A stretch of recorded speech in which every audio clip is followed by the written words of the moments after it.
And so I don't know if there's a way to transition now that the tree is in the middle or late part of its life cycle to change that, that maybe that's something, an education process that we can work with our community members.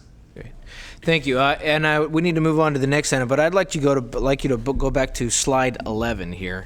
And close out with this component that I found in your presentation interesting.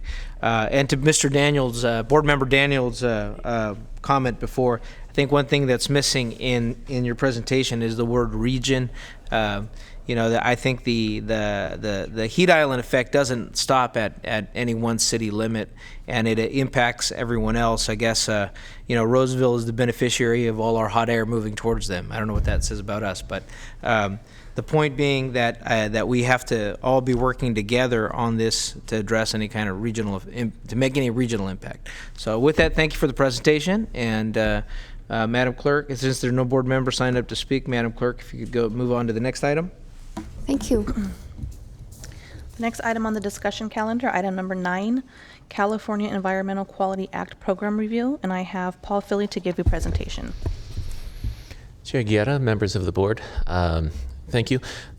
Because of the time, I'm going to go quickly, and if it's too fast, you can slow me down. I'm going to briefly talk about the purpose of the CEQA land use program, and then 3 major changes that are going to be happening because of various external impacts. The program is actually baked into Health and Safety Code, and we're exhorted by the state of California to represent the citizens of the Sacramento district in influencing the actions of any agency, public or private, that may have an adverse impact on air quality. And to do that, this board has adopted project review principles that we use when we're reviewing policies and projects that you consider and approve, along with state agencies and school districts and SMUD and any other lead agency acting within the district. We also provide technical assistance and guidance to your agency so that when you see a CEQA document, you can be sure that it is meeting the requirements of the California Environmental Quality Act, and that there is consistency between jurisdictions, so that an environmental document prepared for the city of Sacramento will have the same analysis quality that you would see in Citrus Heights or the county of Sacramento. One thing that I want to note is that you are no longer going to be seeing carbon monoxide analyses in your CEQA documents. This is a big win for the business community, for air quality, and for the local agencies. 20 years ago, we had a carbon monoxide attainment plan. It's been 20 years. We've attained. We've had increases in population, and we have still stayed under. And so we're pretty confident that this is a pollutant that we've taken care of. And so none of your project proponents are going to have to do any more of this modeling to find out if there's going to be an exceedance of the standard. Next is the Friant Ranch case. Some of you may be aware of it, but Christmas Eve of last year, the California Supreme Court ruled on the environmental adequacy of a document in unincorporated Fresno County. And the court essentially said that you have to correlate a project's emissions to actual health impacts, or you have to decide that the modeling is technically infeasible. This is usually done for more localized pollutants like particulate matter. Regional pollutants like NOx and ROG then goes up into the atmosphere and becomes ozone, and then that has some impact on somebody living downwind. The court's basically asking us to look at this at a more project by project level. So we are. We currently have interim guidance out, and the guidance basically says that because this modeling is very complicated and any variables that you select could change the outcome, that you wouldn't have a meaningfully understandable outcome. The information that you would be getting would be different based on the jurisdiction, based on the proponent, based on the consultant that you used. So until the DARE district comes up with a set recipe book, a guidance that everybody can use, that'll make the data more meaningful. We're also doing this modeling to really see how sensitive the region is, and we're hoping to come up with some screening tables so that projects won't have to spend the $30,000 to $50,000 to do this modeling, but it could be done at a more regional level, and then a project could look to see where they fit, and then what the impacts would be. So we're hoping to do this as still a project by project basis, but a lookup table of some sort. And then if a project is large outside of those screening tables, they would have to do their own modeling. Finally, is the greenhouse gas thresholds. They were adopted by this board in 2014 based on AB 32. Some changes, for example, SB 32, which set a 2030 target instead of a 2020 target. We have a new scoping plan, we have new case laws, and so we're looking to update our greenhouse gas thresholds. This is really going to be more of a backstop for local jurisdictions. If you have a climate action plan that's qualified, then your projects would most likely use those. But some jurisdictions don't have one, and you also may have projects that wish to not use your climate action plan because it needs a general plan amendment or wishes to pursue a different route. And so this would ensure that those projects and those jurisdictions would still have a way to demonstrate compliance with state requirements. We held a workshop and to try to do something that is consistent with board direction and what your staff wants, we're going to propose 4 principles that we're going to use to put the new greenhouse gas threshold together. And so if you have feelings about this, we would very much like to know before we begin. The first principle is we want to ensure that these thresholds are defensible, which means our interpretation of that is we're going to use very localized data, and we're going to link that up to statewide goals. We also want to bring the thresholds into compliance with other things that are happening. Right now, all of you are going through a 743 process for your VMT. We want to respect that and use that as part of these thresholds. We also want to exempt small projects. Our current thresholds have 1,100 metric tons a year. As the project is small enough, we don't need to worry about it. I can't promise you it's going to be 1,100, but we're looking to get some de minimis levels so that small projects can not have to do this analysis. And then finally, flexibility has always been a pillar of the Sequin land use project. There's a target, and then it's up to the developer and jurisdictions to find the path forward to get there for what makes sense for their jurisdiction and what makes sense for their project. If those principles are acceptable, the framework that we would use would be as follows.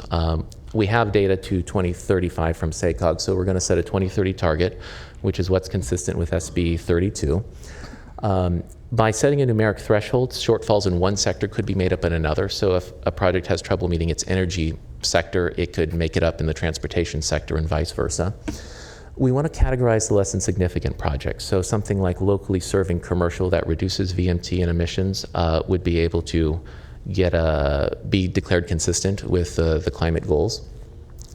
We want to look at best management practices, so there could be a menu that's already ready for developers and proponents where they could select and be consistent, but also have mitigation measures. So if that's an unacceptable way forward, there are other paths to get there.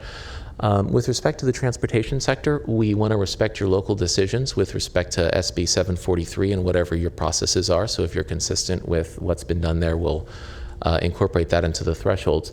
And we're going to be using the MTP-SCS that SACOG approves to set a baseline. And finally, with the energy sector, we do want to base it on Title 24 compliance, which talks about on-site energy, renewable energy creation. But we also want to use no natural gas as a baseline for new construction. That's not to say that a project wouldn't necessarily have natural gas, but the assumption in order to meet the 2030 would be that you wouldn't. And if you chose to go with natural gas, you'd have to incorporate additional mitigation measures. So if the board has any direction, thoughts, or comments, I'm ready to take them and incorporate that into our process. Thank you, Paul. I do have a board member sign up to speak. I just wanted to say thank you for your work on this and the staff for not only focusing on the air quality need for us, but also being thoughtful about the business impacts to the regional economy and how we can, as we're moving through this process, how are we being sensitive to that point. Board Member Natoli. Yeah, just a question. So on the no new natural gas piece of that, using that as a threshold to start from the conversation. I heard what you said, that they could be permitted, but so is that something that's being dictated under state rules or federal rules, or is that something because of obviously emissions and whatever calculations go into the greenhouse gases that we're implementing that or potentially implementing that? And I guess I just wonder what the implications are. Obviously, they're to my point earlier about water, I think that natural gas, it may have negative impacts, but it also has a cost factor that I think allows folks to potentially heat and or use for heating of water or cooking at a lower cost, at least as I recall anyway, than electrical costs. So.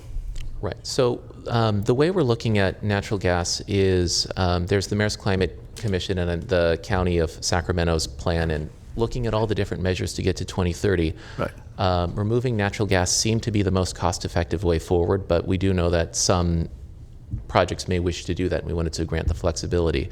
But we wanted the most cost-effective way forward to be our baseline and also sort of consistent with what other jurisdictions we're looking at. With respect to the cost of electrification, we commissioned a study with our technical consultants, Ramble, to look at water heating with electricity, space heating with electricity. And from a developer standpoint, it was actually cheaper to go with all-electric subdivisions than with mixed-fuel subdivisions. One is you don't have the cost of the piping, and then instead of building a furnace, you were just building basically a heat pump. Mm-hmm. And you could also use heated water and other techniques. And the new Title 24 homes are very much sealed up. These aren't these 1970s Rancho Seco electric-only subdivisions. The homes are performing. So we can provide that study to you. Yeah, and I guess what, certainly, kind of been repeated here today, but, life cycle and cost to consumers, recognizing you can't predict the future, and obviously there are any number of components to that. But I just, again, if you look at, neighborhoods, throughout the region, but certainly in areas that are serviced by natural gas, that, again, houses were plumbed for that. People can make choices about what they want to use or not. I mean, they aren't forced to, if they're plumbed that way, obviously people buy them in that stead. So I get you're trying to change certain things here, but I guess I'd be interested, Paul, in seeing that information as we, kind of go forward and you seek impact. And I know that we've had this conversation during our general plan development at the county about how with some of the larger subdivisions, some of the offsets in order to get to the air quality, emission standards and to meet their CEQA obligations. So not unfamiliar with it, but I appreciate the information here. Thanks. Thank you. I guess if I may add one point, there's a lot of interest and conversation going on about natural gas for future development. For safety reasons too, I've heard that. And as Paul mentioned, we're trying to align this particular element, which is under our responsibility, and we need your direction with everything else that is happening. Obviously, SMUD is very interested, and they are a key player in this area. The Mayor's Climate Commission is very much focused on, can we get to a point where we can electrify homes? So I think that's really the genesis for this idea. Obviously, we're not going to do it in isolation. We need to continue the conversation with not only the agencies that we typically work with, but also, like you said, with the county and city planners and the folks that really would be on the hook to implement something like this. So we'll definitely keep you posted on that. But I guess the last thing I'll say, I think there's broad recognition that methane is something that we can do without at this point. There's cost-effective solutions, and I think there is the will and the way to put some of these solutions into place in our region. So, okay. Thank you very much. Thank you for the presentation, Madam Clerk. What's the next item on the agenda? The next item is public comment. And do we have anyone signed up to speak? No, we do not. There are no members signed up to speak. Next item is board ideas, comments, and AB 1234 reports. Board member Cerna and myself did our 1, 2, 3, or 4 report. Are there any other ideas or comments? Seeing none. Any announcements? No announcements. Just want to thank everyone for their time here today, and we are adjourned at 10:07 a.m.